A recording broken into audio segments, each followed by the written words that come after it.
Good day to the organizers and participants of this event on the Convention of the Biological Diversity COP15. I am Susan Cataylo from the Philippines, promoting protection and conservation of the marine and coastal resources for sustainable fisheries in the municipality of Pilar is our top priority. Amidst the challenges we are facing nowadays, we are hoping that our stories to share with you will inspire all island communities all over the world. The key is changing behavior for the resiliency and sustainability of our island communities. Please allow me to share with you our story of hope and experiences of why we still survive despite the challenges we faced as islanders. Pilar is an island municipality located on a very small island named Ponson. It is one of the islands comprising the Camotes group of islands, which is a part of the province of Cebu in the Central Visayas region of the Philippines.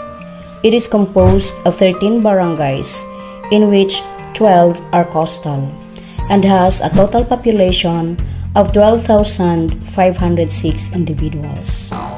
The island's relatively small size and its geographical location made it and its community vulnerable to climate change and to natural disasters like typhoons, storm surges, long droughts, and heavy rainfall.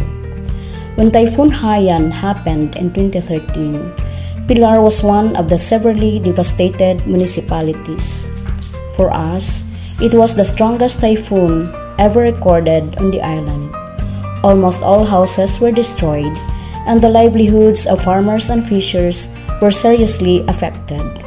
In the aftermath, the island's economy suffered the most, as the economy is purely agriculture and marine ecosystems based.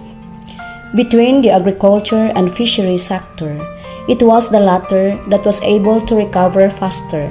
Based on our experience, it greatly contributed to the recovery of the local economy. The reason behind the resiliency of our fishery sector is the existence of healthy coastal and marine ecosystems wherein the local government unit has invested more efforts to protect and conserve, as we looked at it as one of the best strategies to prevent and mitigate the impact of natural calamities and climate change as well. Our vast mangrove area has been protecting us from typhoons for many decades. Our efforts on coastal and marine protection and conservation includes, among others, the establishment of climate-smart marine protected areas, particularly the three major marine ecosystems, namely the mangrove, seagrass beds, and coral reefs, provided a big help to the island's community resiliency. Then the strict implementation of the fishery and related environmental laws supported the consistency of implementation of the protection and conservation initiatives.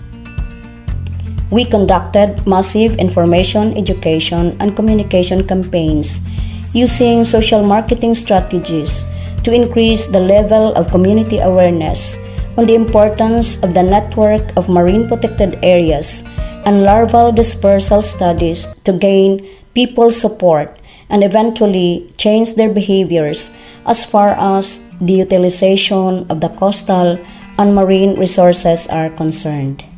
In a way, changing illegal fishers into star fishers. When we say star fishers, they are the registered fishers who fished at the right place with the use of the right gears. As we go along our initiatives for almost 2 decades now, normally we encountered a lot of challenges, but we also have a lot of wins and gains. We have sustained the 24/7 guarding and patrolling of our marine protected areas for 16 long years since its establishment in 2005.